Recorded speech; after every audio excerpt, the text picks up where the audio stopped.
Yeah, we do lots of park.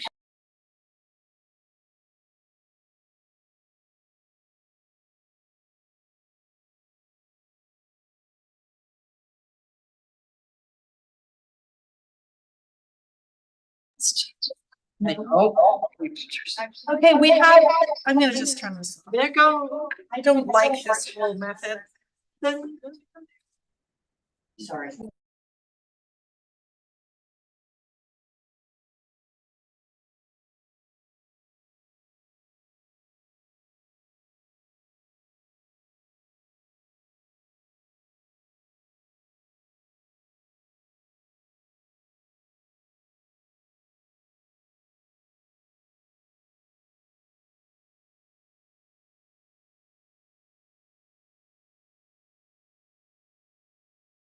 Now they're doing this.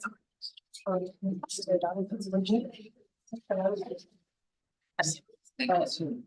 So that it's still here.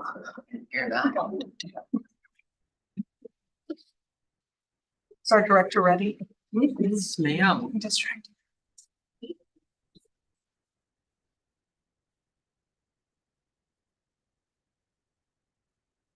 Good afternoon, everyone. I'm calling the Tuesday, May 27th meeting of the Port of Olympia to order. We have an agenda in front of us, but we'll start with the Pledge of Allegiance. Commissioner Harding, would you Chair, I pledge allegiance to the flag of the United States of America and to the republic for which it stands, one nation, under God, indivisible, with liberty and justice for all. Thank you. Pretty light agenda today. Thanks for coming out for today's meeting. Do I have a motion to approve the agenda? Second. All in favor? Aye. Opposed? None. The motion carries. And we'll move to our executive director report. Thank you, Commission President Pasavada. All right, lots of things were going on this past week as we head into our summer season. First of all, we were able to sponsor the Washington Center for Women in Business, their Inspire Women Business Conference. So the port was there. We had a booth, and Commissioner Pasavada spoke at the event, and Commissioner Sanders was also there. And we're just very glad we had the opportunity to be part of it and to be part of them celebrating women's achievements in business. We had 2 ships in port this past week. The Star Juventus is a paper pulp ship from our Brazilian customer Suzano. They load 22,000 metric tons of paper pulp, and we put it into our 76,000 square foot warehouse. We also had a log ship, the Whistler. It's a log export ship taking logs on behalf of Weyerhaeuser to Asia. We also, it is time to reinvigorate for the summer our tours of the marine terminal. So starting Tuesday, June 3rd, our free public marina tours are back. They are held on the first Tuesday of each month at 11 a.m. and they'll be held on the following dates: June 3rd, July 1st, August 5th, and September 2nd. To reserve a spot, please email tours@portolympia.com, and reservations close 24 hours before a tour. And there's more information on this on our website for folks who want to go to our website and sign up there. We also this year have a new partnership. We are pleased to announce that Anthony's Home Port has offered to give all participating tour guests a discounted lunch immediately following the conclusion of the tour. So we're excited to partner with Anthony's on that and have folks be able to see the marine terminal and then have a great lunch on the waterfront with Anthony's. And then also coming to visit the marine terminal are the Whirlwinds from Yelm Middle School. We'll be hosting more than 50 students from Yelm Middle School to the port next week, and we're going to give them a tour of the marine terminal. We're very excited to be able to reach out to throughout Thurston County and offer this kind of an opportunity. And yeah, just excited that the Whirlwinds of Yelm Middle School can come. All right, and then also next week, the Washington Public Ports Association has started a new program. It's a Ports Academy series And basically what they're doing is asking different ports to sort of host a talking session where staff from that port can just answer questions and kind of talk about how they do things. It's just a way to sort of share knowledge and learn about best practices from other ports. So we've got a group, we tried to send 7 people. They said you can only send 4, so we had to cut back. So 4 of our staff are gonna go and just have a chance to learn all sorts of good stuff from the Port of Omaha. And also the past 2 weeks, the Pacific Shellfish Institute has middle schoolers out on a boat that is moored right now at the Port Plaza. And they are going out and just learning all about marine species and aquatic ecosystems and aquatic life. So we're super excited. It's a partnership between a group, a youth marine education group in Tacoma and the Estuarium. And there's just a whole bunch of middle school kids who get an opportunity to just get out there in the bay and to get their fingers wet and learn all about all of this stuff. So we're very excited to host them this year.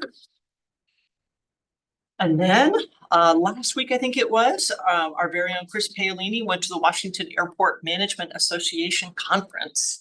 They learned all sorts of things from cybersecurity to AI. They looked at legislative updates, environmental best management practices, EV, electric aircraft, and all sorts of other good topics. It was a whole lot of insights for Chris, and he's excited to bring them back and share them with his staff. And then last but not least, it is our event season. Just another reminder that all these different events are going to be going on port property this summer and into Labor Day weekend. And if you have any interest in participating in any of them, please go to our website, www.portolympia.com. And I believe that is it. Oh, sorry, except lots of ways to engage with us, so please take advantage of them.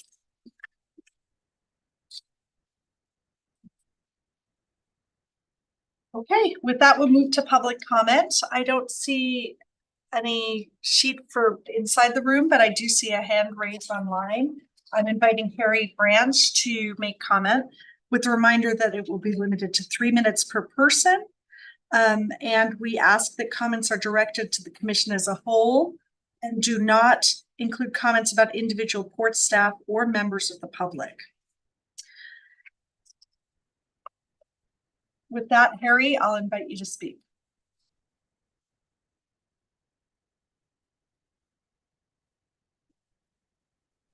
Can you hear me now? Yes. Good evening, everyone. Sounds like a lot of exciting things going on. Maybe some music, what I call the party on the pile. And I just have one brief thought this evening. I've been, on the water my whole life, really, and I've come to recognize that there's a nexus between land and sea that's environmentally of the greatest importance. It's of the greatest beauty, and it's limited in area. We can build on top of this limited area in the hope that people will come, or we can protect and restore this limited area and build nearby in the hope that people will come. And to me, the choice seems pretty clear.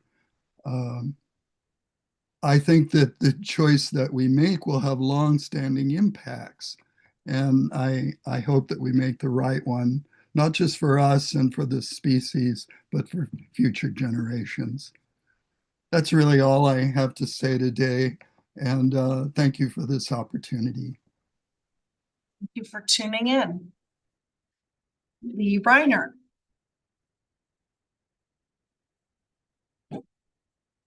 Yes, can you hear me? Yes. Oh, thank you. Yes, I would like to follow along with some of the comments that were just made. As one public comment made a week or two ago regarding what's happening on the federal level, we have these tariffs nationwide affecting our economy on a large scale. There's a lot of uncertainty. Various financial groups across the United States are calling what is happening beginning of a large recession. We have seen the ships normally come for Weyerhaeuser. Now there are fewer ships. We heard that there were 2 less ships coming in than had been forecast.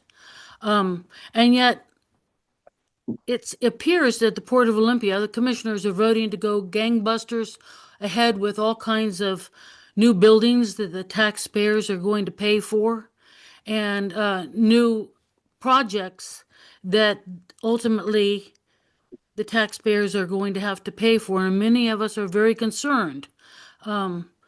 Many people have trouble making their mortgage payments on their house, and then you have the taxes from Port of Olympia on top of the normal taxes for the state of Washington and Thurston County, and so it gets harder and harder to make their payments on their houses. And meanwhile, the Port of Olympia is going forward with building new buildings on the isthmus. They know it's going to be flooded because of climate change. Marine View Drive, which is owned by the Port of Olympia, that goes out to Anthony's Restaurant and past Swanton Marina, they know that that is going to be flooded, and yet they're going to build new buildings near Marine View Drive. Many of us have wanted a public park out there. We want hiking trails, maybe a lot of beautiful shrubbery, and a place we can enjoy the air and whatnot away from the city. There's so many empty buildings in our town, so many empty buildings. But the Port of Olympia keeps using taxpayer money, shoveling taxpayer money into more buildings, concrete and asphalt, that you want to pile on top of the isthmus. It doesn't make sense to me, and it doesn't make sense to a lot of people. And I wish some people would just wake up and realize that if we are going into a recession, like so many economists across the United States say we are doing, so to wake up and keep us from going headlong into this huge problem in Thurston County. Thank you very much. Thank you. Carla Wolfsburg. Yes, hello. Good evening, commissioners. I hope you can hear me. Yes, we can. Oh, great. Good evening. My name's Carla Wolfsburg and I live in Tumwater. I just have a couple of comments. One has to do with the Port Peninsula, the Integrated Master Planning. And I'm concerned that there has not yet been any really serious public involvement. Last August, that was in 2024, I recall at a Port Commission meeting that the Port Peninsula, disrupted. The Port Commission meeting that it was discussed that really in the fall and winter of 2024, it says gather community input. And I know that Commissioner Montano suggested that a town hall or some other public meeting be upfront in the process rather than further along in the end. But now we're in really in 2025. So I would really hope that with the hiring of Thurston Regional Planning, that this public involvement portion of the planning could certainly take place soon. And I know that it would be really great to have more public comment now than just relying on Vision 2050, because that was public comment from back in 2018. The second comment I wanted to make has to do with the advisory committee for the Port Peninsula Planning. And I did receive from Alex Smith, and I thank you very much, Alex, for this list of organizations and the representatives from those organizations that have been accepted onto the advisory committee for the Port Peninsula Master Planning. But I notice on here that there are 18 organizations, including 3 POCAC positions, but there isn't any group exclusively representing the environment, which I think could offer important insights if it were simply focused, if someone had that ability to offer input, because we know how important nature is to our community, and it's also in Vision 2050. So I would really encourage maybe if Alex Smith is the one who is responsible for creating that advisory committee, that she reach out to some of the environmental groups to explore if maybe there could be a representative from one of those groups who could then be on that advisory committee. So thank you. Appreciate your time. Thank you, Ms. Wolfsburg. Carla. All right, Missy, we don't have anyone signed up in the room, do we? No. Okay, so with that, we'll close our public comment. And we have a consent calendar of 4 items. Our interlocal agreement with the Thurston Regional Planning Council, Port Legal Counsel contract amendment, professional services contract amendment approval, and the minutes for 3 meetings, including the most recent work session. Do I have a motion? Motion to approve the consent calendar. We have a second. All in favor? Aye. Opposed? Done. The motion carries. And with that, we'll move to item G, pending issues or business. And we have a briefing on Green Marine from, it turns out, our own port staff, Megan Folkers, environmental specialist.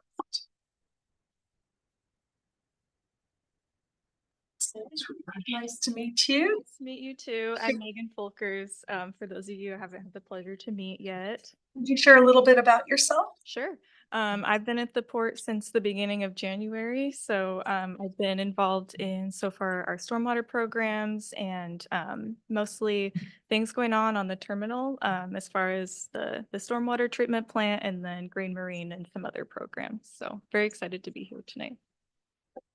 All right. So to get started, I'm here to talk to you tonight about Green Marine, an environmental certification program that we participate in as the Port of Olympia. You may have read about this recently in our environmental blog series, but I'm here to go a bit more in depth into the ins and outs of the programs and what this means for the port and how it benefits us in the community. So to start, what is Green Marine? So Green Marine is by no means a requirement for us. It's a completely voluntary program we participate in. It's known for being a robust environmental certification program for the maritime industry specifically. So that includes ports and terminal operators, ship owners, and shipyards that participate in this program. We've earned our participation annually since 2016. So that's recertifying every single year since. And we're part of 6 other ports in Washington that participate, as well as 60 worldwide. So Green Marine has extended from America to Canada and recently Europe. It's an extra step for our environmental impact and focused on self-improvement, continually improving. So what makes this program different? I've laid out the steps in front of you of what we need to go through each year in order to recertify ourselves as Green Marine. So this is by no means a one-time certification. Each year we'll go through and we'll annually self-evaluate ourselves on some port-specific criteria identified by Green Marine. Every other year we'll bring in we'll bring in an outside industry expert to conduct an audit of our self-evaluation and essentially verify our results, verify that we are improving our results before we publish them onto the Green Marine webpage, which is updated annually with how we're doing and available to the public at any time before we earn our certification. So here I've listed in front of you the port-specific environmental criteria that we evaluate ourselves on each year. The scope of Green Marine for ports include the 9 criteria listed in front of you, which cover aspects from land, water, air to communities, and most recently marine mammals. It's important to note the criteria in front of you are not Port of Olympia concerns, but rather Green Marine has identified potential challenges with the maritime industry operating as a port, simply due to the service that we provide to the community with our location and industrial activities. These are things that we could be potentially concerned about. So this is why we evaluate ourselves in each of the criteria every year. So every other year, we bring in an outside industry expert that's accredited by Green Marine to verify our results from auditing on each of those indicators. So they'll review any supportive documentation that we've brought in to prove our claims of how we're doing in each environmental area. And they'll also come on site. They'll visit our marine terminal and our facilities and conduct an interview with staff. So once that's complete is when we've essentially verified our external, is when we've completed our external verification. Once this is done, and we will publish our results on the Green Marine website. This is updated and kept live all year. I've included a snippet below of what it looks like on the public end to search a participant, see how they're doing, as well as we're listed on the map as the Port of Olympia. So what does it mean to continually improve in Green Marine? It's actually very specific and quantified. We don't just tell them that we're improving. Green Marine requires us to approve in at least one performance indicator until we've reached a level 2 across the board in each of those 9 categories. So with a level 1 being just monitoring regulations, so just keeping up with what is current, but not necessarily implementing any best practices or taking any action steps yet. And a level 5 being excellence in leadership, way above and beyond what's required in regulation or even emerging technologies. We need to improve by 1 in at least one category until we are level 2 for all. So in 2024, we've advanced to a level 3 now in our air emissions and greenhouse gas performance. So we've actually chosen this category the last 2 years to advance in. So in 2022, we were only monitoring greenhouse gas and air emissions regulations, just keeping with regulations, keeping current, but weren't implementing any best practices. So the last 2 years, we've advanced from a level 1 to 2 to 3. The way we advanced to a level 3 from level 2 this year is we calculated our greenhouse gas emissions in regards to the fuel that we consume on the marine terminal and the cargo that we handle. So we compared that data to see what the actual impact of our cargo handling in regards to our air emissions is. We utilized a local maritime emissions inventory report to see what our historical greenhouse gas data looks like today to see assess areas that could need improvement. And we evaluated options for replacing our petroleum-based products that we currently use on the marine terminal with eco-friendly alternatives. So here's our overall progress from when we first joined this program in 2016 to now. You'll see that in 2016, when we first joined, 3 of the indicators are listed as a 0. That's due to those coming on as new criteria as we've been a participant in the program. So when we first joined, those actually weren't required of us at all. But as Green Marine keeps up with emerging technologies, regulations, innovations, discoveries, they add new criteria. They're always adding areas that need to be included in potential concerns as a port. So now we will assess ourselves for aquatic invasive species, community relations, and underwater noise each year.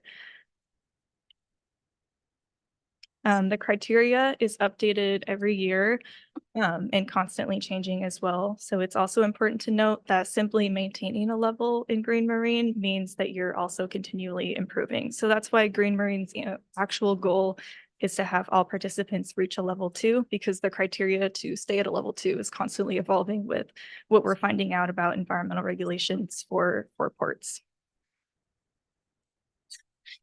All right, and here I've included our Green Marine certification logo as well as Port of Olympia specific recognition.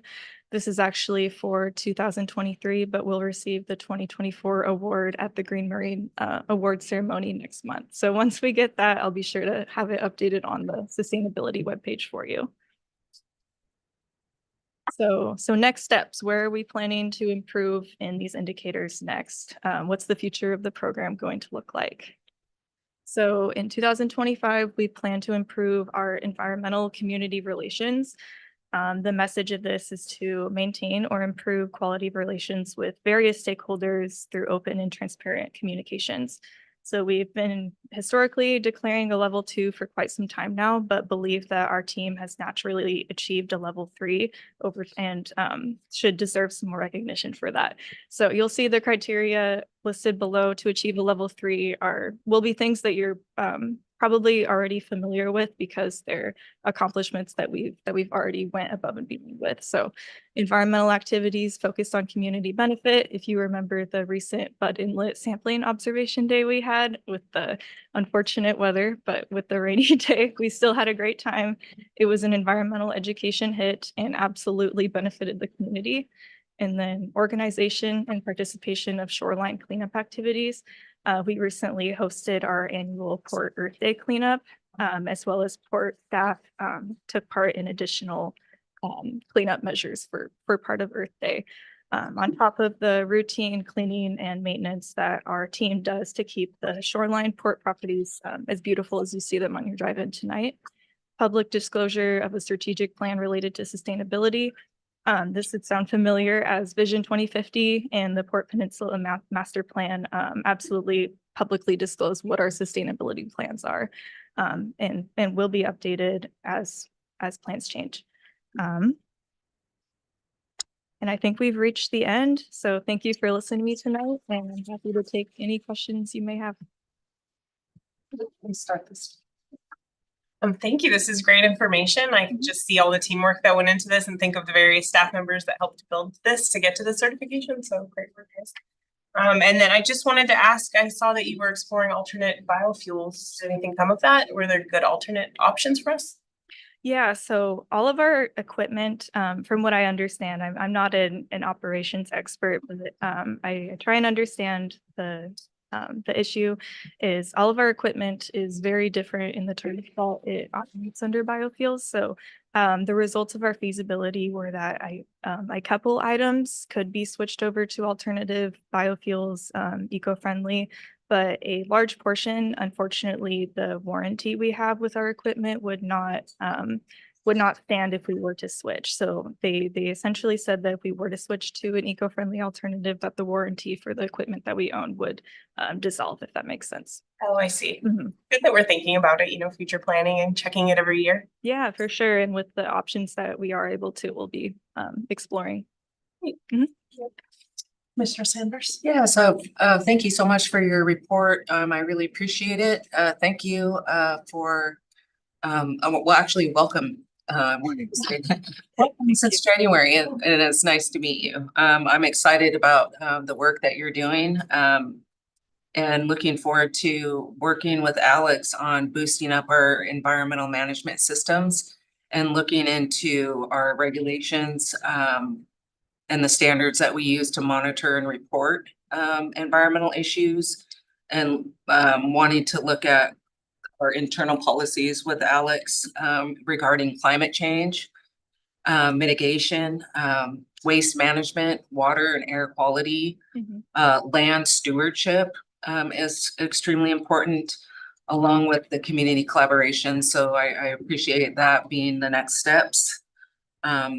And I'm excited about looking at sustainable development and looking at ramping up our environmental policies internally.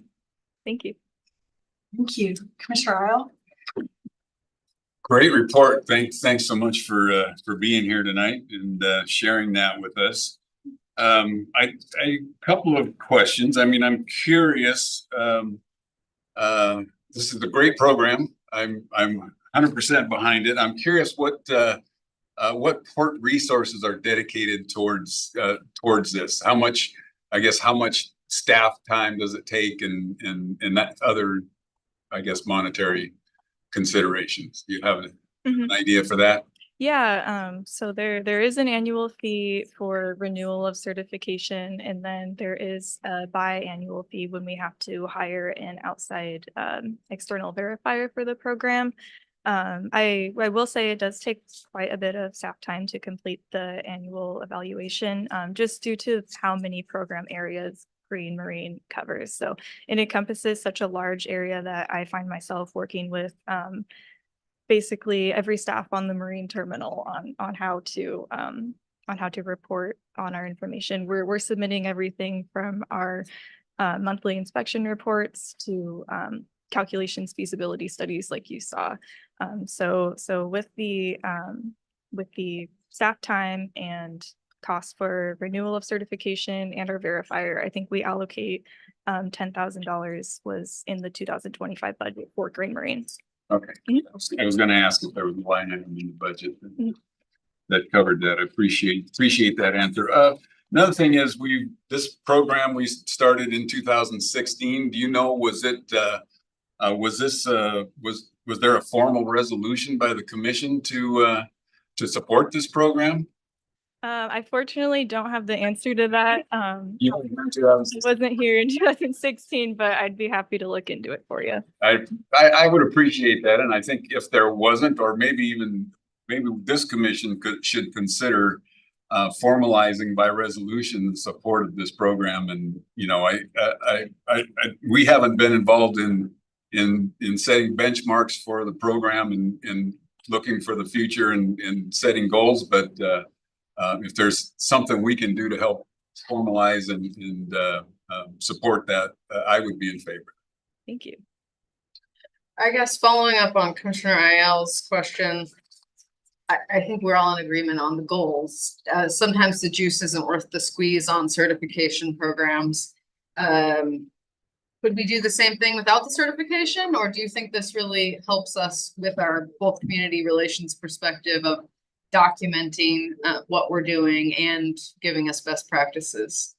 I believe that if we followed the future of the maritime industry of ports, we absolutely could maintain the same level of environmental stewardship.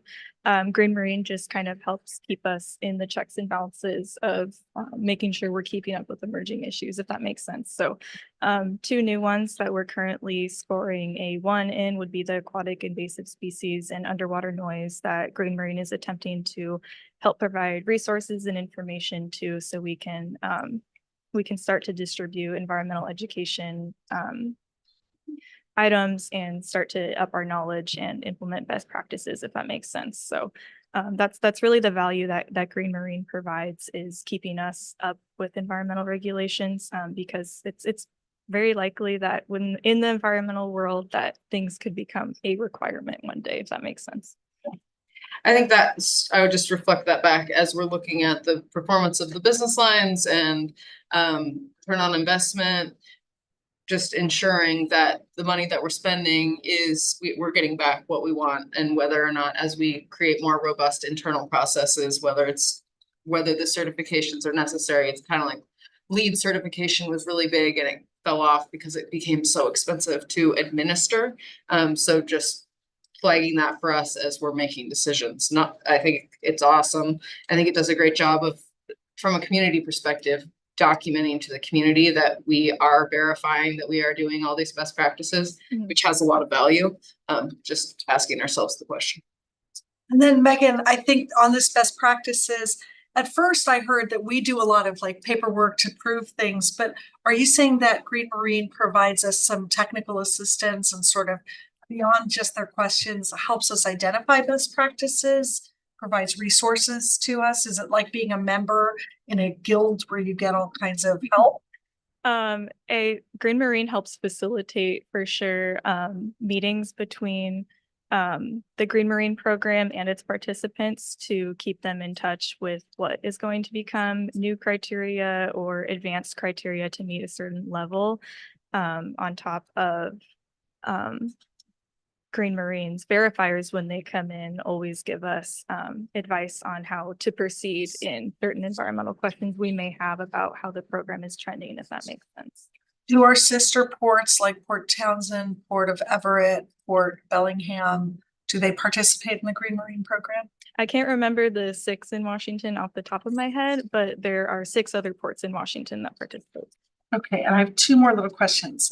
One is, when you were introduced, Director Smith mentioned that you're part of succession planning. Where do you fit in the org chart in our agency? Sure. I'm under Sean Gilbertson, the Director of Environmental Programs and Planning, and I work closely right now with Barb Tope and Don Bakke on terminal operations. Terrific. And then one last question. the most recent audit that was completed, is that something readily available on our website? Yeah, absolutely. On the Green Marine website, as well as our website, we have our Green Marine results from this year that are already published. Okay. Well, thank you. Thank you, and nice to meet you. Thank you. It's nice to meet you. We have no action calendar today, no action other, nor any advisory calendar. So with that, we will move to commissioner reports and discussion. Commissioner Isle, would you like to I say? knew you'd start. Just keeping in the theme of the brief agenda tonight, I got nothing. Commissioner Harding. For those that are participating with the port and the Pride Parade, I have some really cool pinwheels for us to carry. So just so you know, I'm gonna be bringing some swag.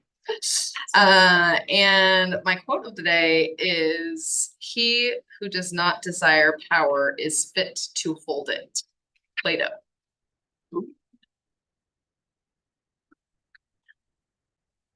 You're smiling at me, Commissioner Sanders. Would you like to go? Yes. So I'm super excited that the Agriculture Innovation Park grand opening is tomorrow at 2:30. So I'm looking forward to attending that with any of my fellow commissioners.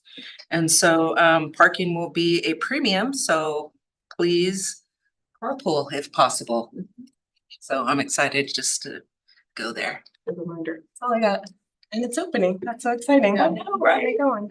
Finally, yay!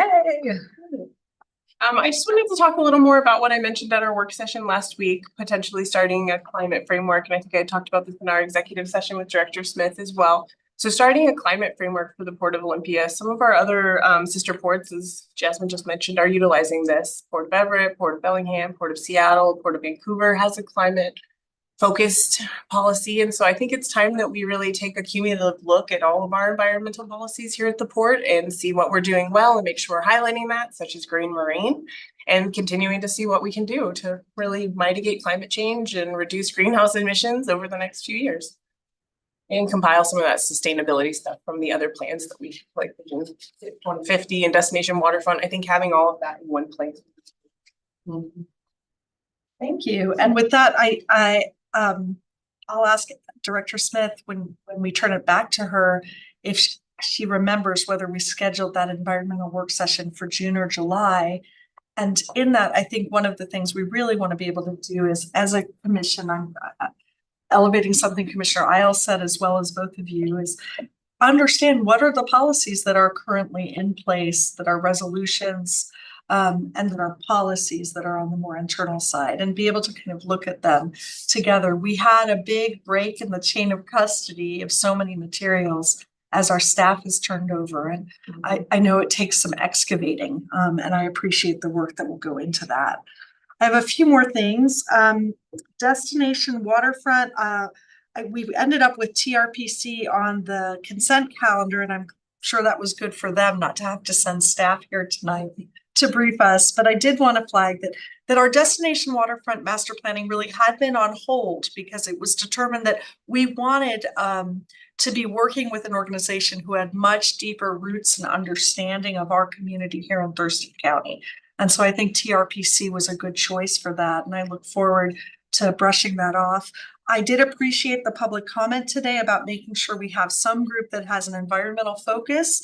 I do remember, Director Smith, you inviting several groups. I can think of whether it's the Deschutes Estuary Restoration Team, the Thurston Climate Action Team, or the Sierra Club. Any of those I would recommend as possible candidates, and others can of course come and speak to you.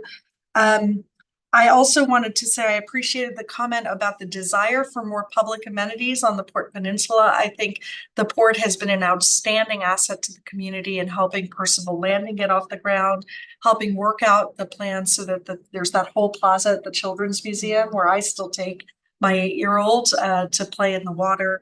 And so I just want to be mindful that the way we fund those amenities is also by bringing some land into development, generating revenues to protect the taxpayers.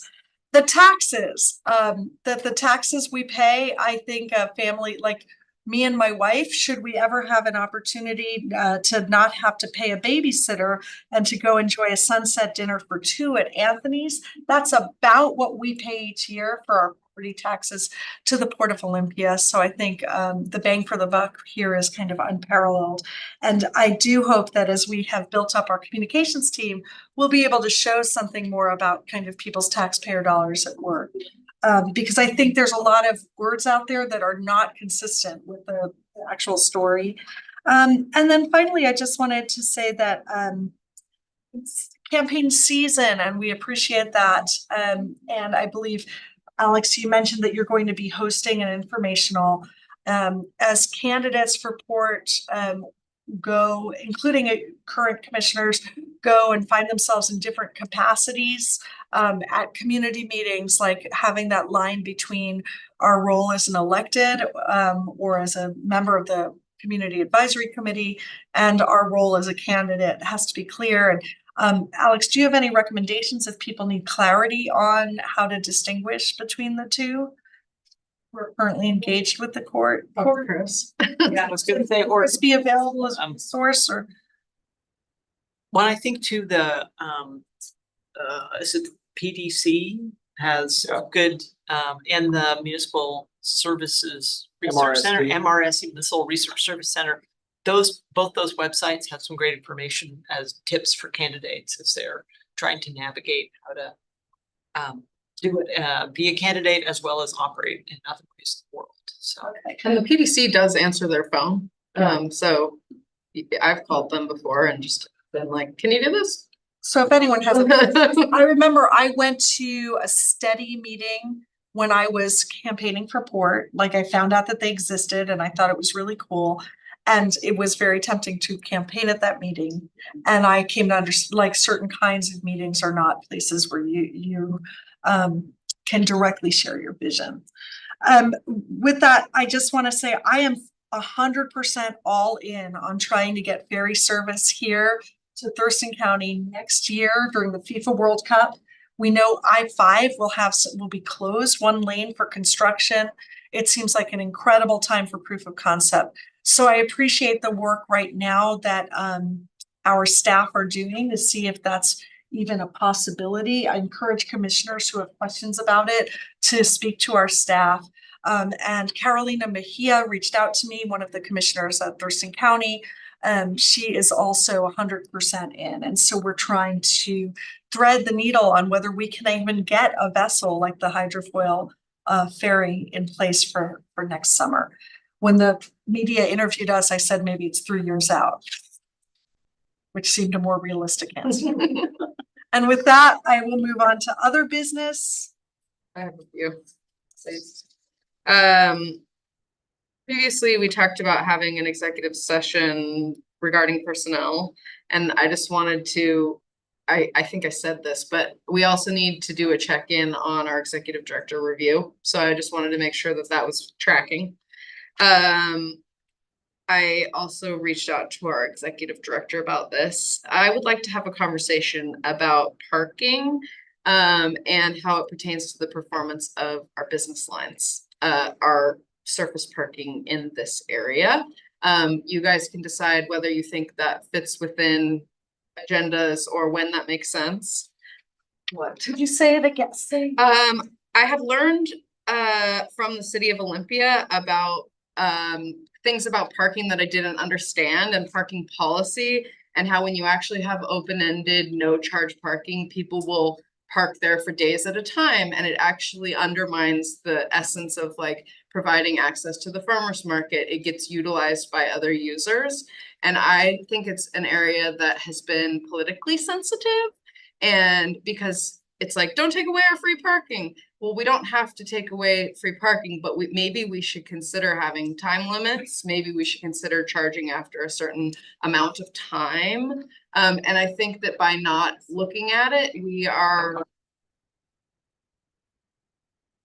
meeting the desired intent of the parking. and I don't even know whether that's true or not. I think we need to ask ourselves the question. Because it's something I've heard brought up before and people are like, oh, we don't talk about parking. Because it's just, we provide this free parking for the farmer's market. But it's being utilized by a lot of other people. And so I think it's worth considering. And it could be a potential revenue generator if people want to lease spots or their other businesses if we have that ability. But anyway, I want to have a conversation about it. Whenever you think that's appropriate to our timelines, there's not a sense of urgency there. But I do think it goes in some buckets of things that are in our strategic plan as to what we're working on. And then I just was curious, the Boston Harbor fuel is closed, and I'm curious if we could have just a mini update at some point on the performance of the fuel dock, as whether that has improved. I'm curious how, as we look at our planning for the marina and tourism and different things, how that interplays with getting visitors here with our tourism. So, and no sense of urgency on that either, just. 2 items from the hopper. Any other business? Is Boston Harbor closed permanently? Just the fuel part is closed right now. They're still doing their Friday night things and nobody seems to know whether the fuel is closed permanently or not. But it has constrained people's access to fuel, which has driven people to Swantown anecdotally. So I'm just curious whether we're seeing an actual increase in revenue. And as we see aging infrastructure in other places that are able to administer fuel, having state-of-the-art fuel dock may continue to drive revenues and tourists to our marina. So, which I think would be cool.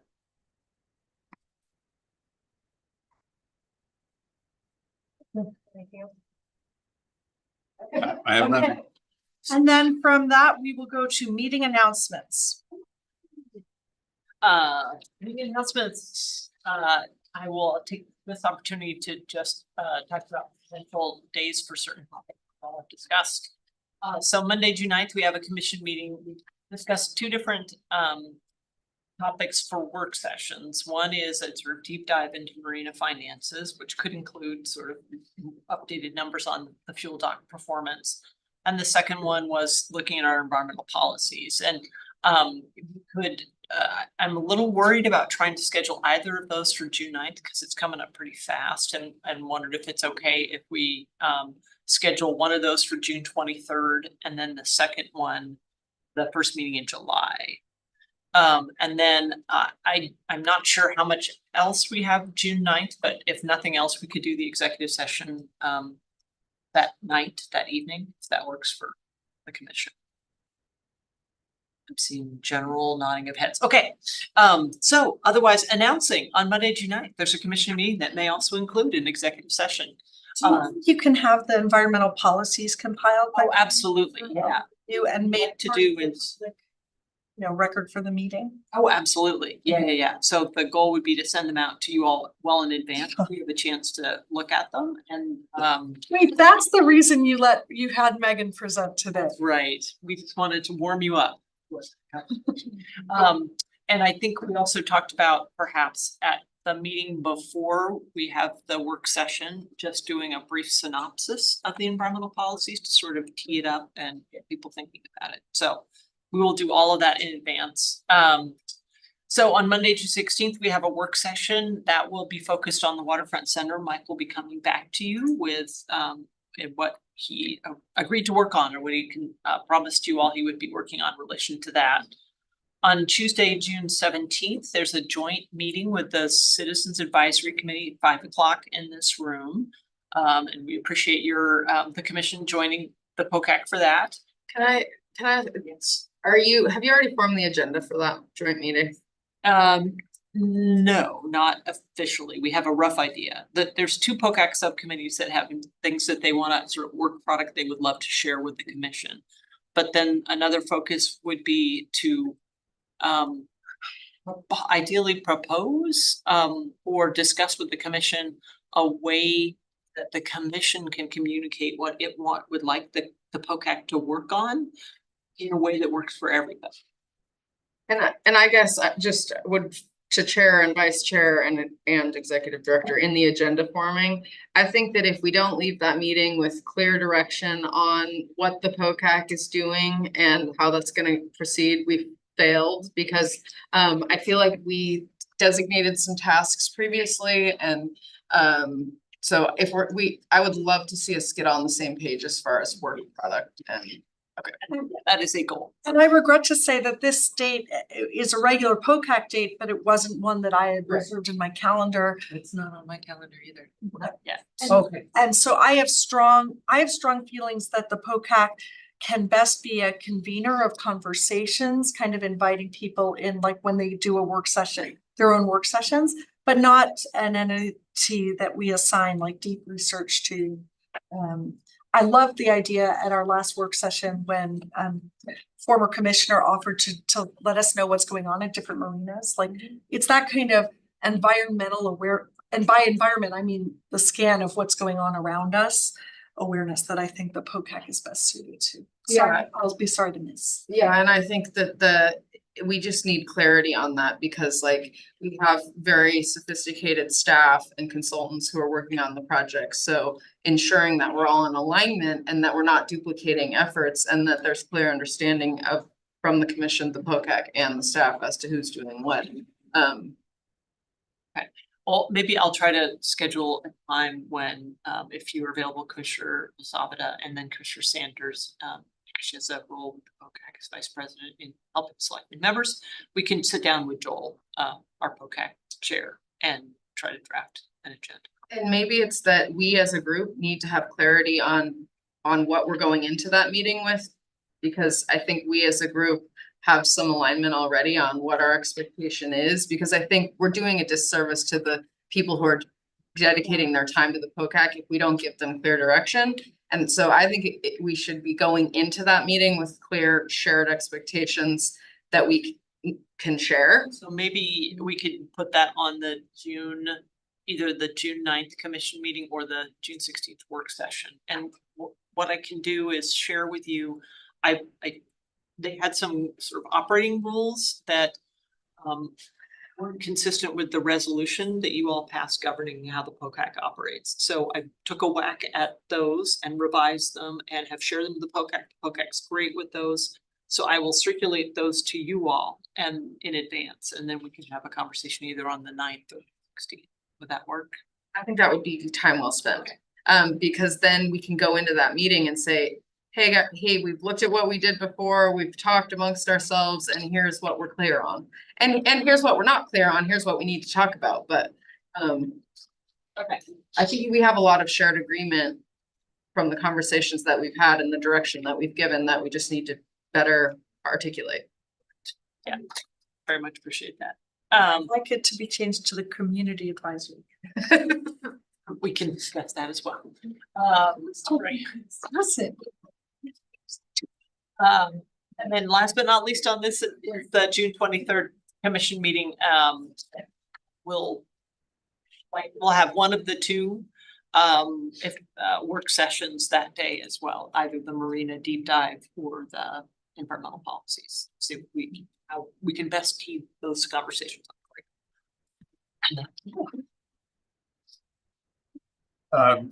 So one comment, if it sounds like the financial discussion is maybe getting pushed out until July.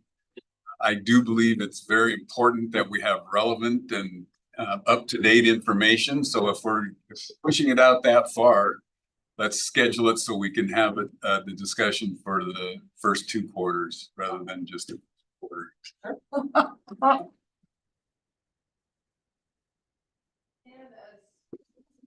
Trisha and the finance team gets more comfortable with presenting just financial documents, that could be something that's included in our packet as a monitoring thing, even when we're not having a discussion on it, so that those of us that like to read balance sheet, I mean, but you know, I think it helps. That's an option.